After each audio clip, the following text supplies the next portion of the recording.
Hey guys! Kamusta po kayo? Welcome back po dito sa Gandara SRU YouTube channel.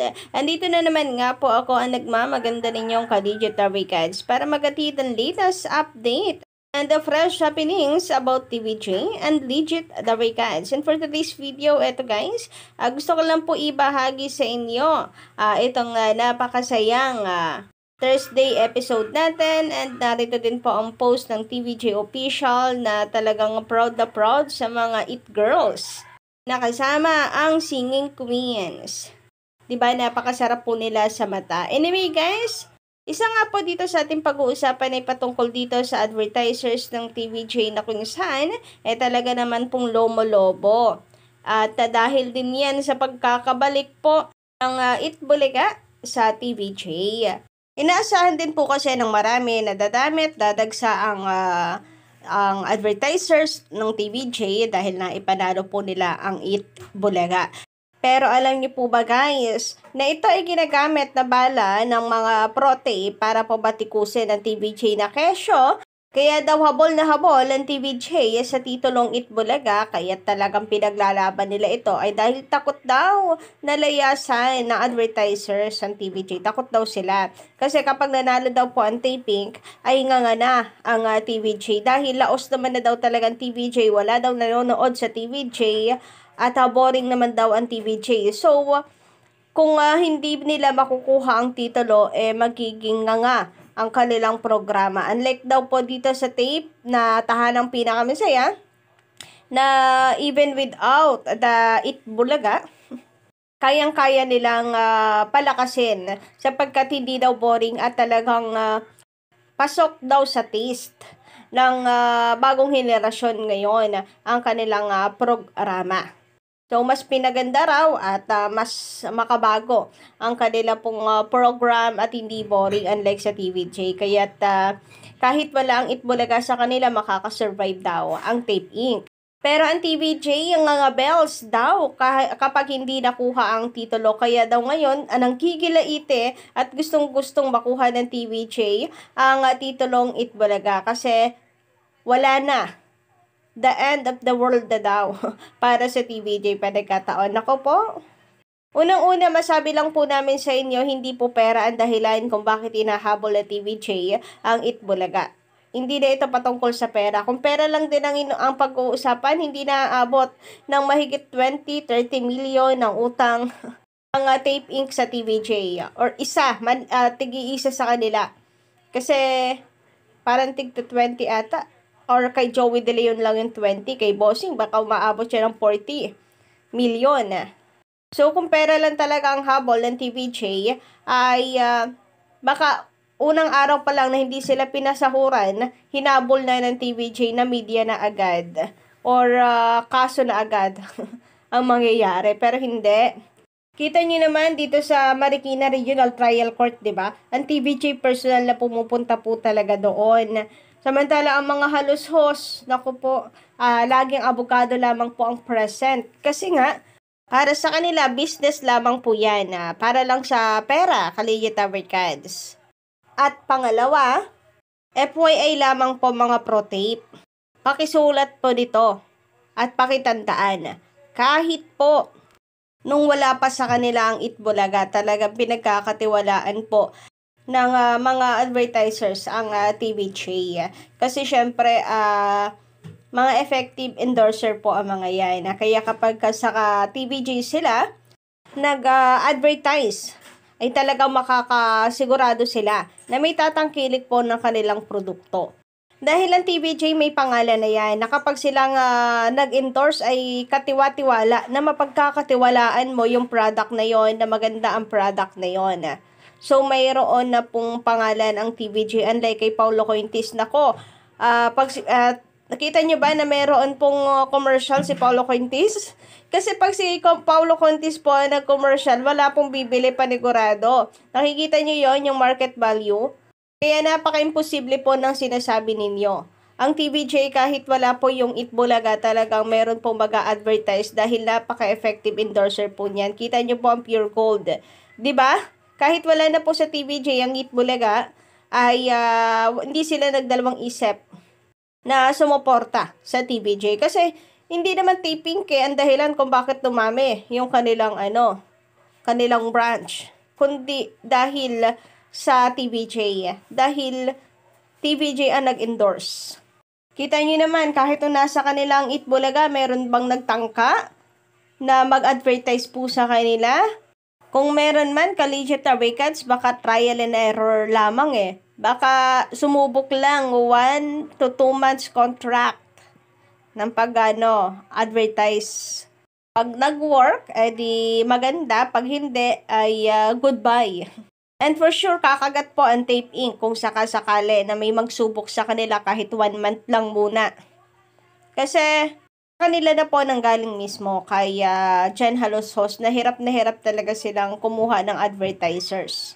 So, kung meron pong ganitong mag-o-offer na subukan muna namin, kakagatin yan for sure. Maganda nga kung magiging maganda ang resulta, paano kung hindi? Wa-effect ang pag-endorse sa kanila, di nga bells. Goodbye. Kaya para sa iyo, TV Fan 007 na nagsasabi na kailangan lang daw natin na mapanalo ang Itbulaga. Kailangan lang natin ang Itbulaga para daw mapigilan ang paglayas ng mga advertisers sa mga tandang tubol. Haha, yun yung sabi niya dito, tandang tubol daw. At kailangan lang natin ang Itbulaga para hindi layasan ng advertisers ang TVJ. Grabe nga naman. Para mo namang sinasabi na dala ng pangangailangan. Dala ng pangangailangan ng TVJ. Grabe nga naman yon. Shutdown na lang kasi kayo. Hindi nyo lang matanggap ang resulta ng Regional Trial Court kaya mga ganyan kayo. Pero ang totoo, baka kayo yung naghahabol sa Itbulaga para mapigilan ang paglayas ng mga nag-advance payment na mga sponsors sa inyo. Kaya habol na habol ang tape. Kaya kahit talo na, mag-aapila pa rin daw. So, sino ngayon ang dala ng pangangailangan? Kailangan ng Itbulaga para lang hindi maglayas ang advertisers. Ang TVJ may napatunayan na kahit nung wala sa kanilang Itbulaga, ang daming advertisers ang sumama sa kanila. Ang Tape Inc. ba may napatunayan na? Kasi kahit nung nasa kanilang Itbulaga, walang nagtitiwala. So, paano pa kaya may magtitiwala sa kanila gayong wala ng Itbulaga sa kanila? Ngangabels pa din nga until now na nagpalit sila ng pangalan. Kung meron man silang ipinagmamalaki ngayon, commercial ads po yun. Bukod pa po ito sa main sponsors. So, commercial lang po ang meron kayo, pero ang sa TVJ, commercial and major sponsors. Take note, mas malaki ang kinikita kapag meron kang major sponsor, main sponsor.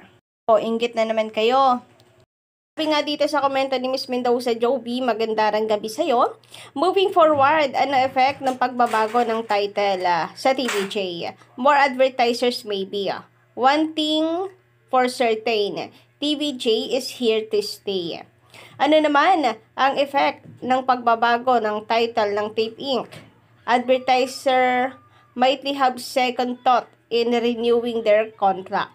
What will happen to Tape Inc. Block time agreement with GMA7? Matagal pa, December 2024.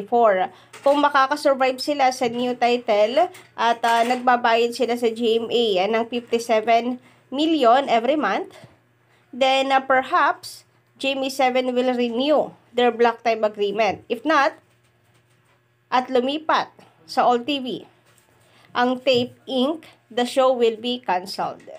So, kahit ngayon kay Willie Revillame guys, napakalakas din po nawawawin. Napakalakas din po nun. Hindi ko po maitatanggi na malakas din po itong si Kuya Will. Pero nung lumipat siya sa All TV, di ba po nga naman?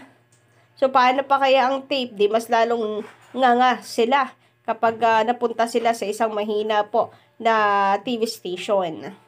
And mayroon pong point ang sinabi ni Miss Mendoza Joby. Sa TVJ talagang malaki po ang epekto. Magandang epekto sa TVJ sa pagbabago ng kanilang pangalan. Pero sa tape, ang pagbabago ng kanilang pangalan ay isang napakasaklap na pagbabago ang mangyayari sa kanila for sure. And ngayon naman ay kita nyo naman kung gaano po sila talagang gapang na gapang sa panliligaw sa mga advertisers. Kanilang ginagamit ang Qatar media para lamang masabi na sila ay malakas. Kasi hindi po nila ma-flex ang nutam kasi lagi po sila dong bagsak, lagapak at bulagta. And kung yun ang laging makikita ng advertisers, di malamang ka-OG ay wala po maglalakas ng loob na mag-advertise sa kanila. Kaya dito sila kapit na kapit sa kantarya ng kanilang ipinagmamalaki. Sa makatwid, Collegiate Records at talagang gumagapang na sila ngayon na para lamang po mag-stay ang mga advertisers sa kanila. Kaya nga po aapila pa rin sila para mapigilan ang paglayas ng mga advertisers sa kanila. O di ba bumalik sa inyo? Hindi ba yan din naman ang isa sa dahilan kung bakit talagang ayaw niyong isuko ang laban? Sabi nga dito, hindi pa rin daw susuko ang Television and Production Exponent Inc. para mabawi ang pangalang Itbulaga. Sa panayam ng Philippine Entertainment Portal PEP-PH, kay Tape Inc. Legal Counsel Attorney Maggie Abraham Garduque, pansamantala lang daw ang gagamitin ng titulong tahanang pinakamasaya para sa kanilang noontime show sa GMA7. Ayon kay Garduque, aapila pa sila sa Court of Appeals within 15 days para mabaliktad ang desisyon at pumabor sa kanila ang resulta. Bagamat inamin din ni Garduque na posible pa silang mamili ng iba pang title na pwedeng gamitin para sa kanilang programa. Nagpasalamat naman ang kampo ng Tape Inc. sa kanilang mga host, staff, audience at advertisers na hindi raw sila iniwan sa ere. Matatandaan, paanong iiwan sa ere ni Paulo Fuentes at Yorme yan?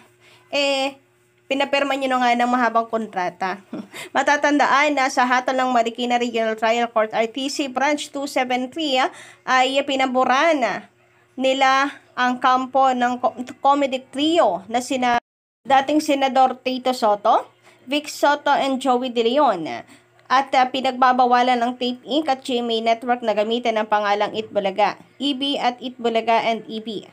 Gayon din ang theme song segments at past episodes nito. So yun lang muna guys ang aking update para sa gabing ito. Don't forget to click the subscribe button and notification bell for more updates.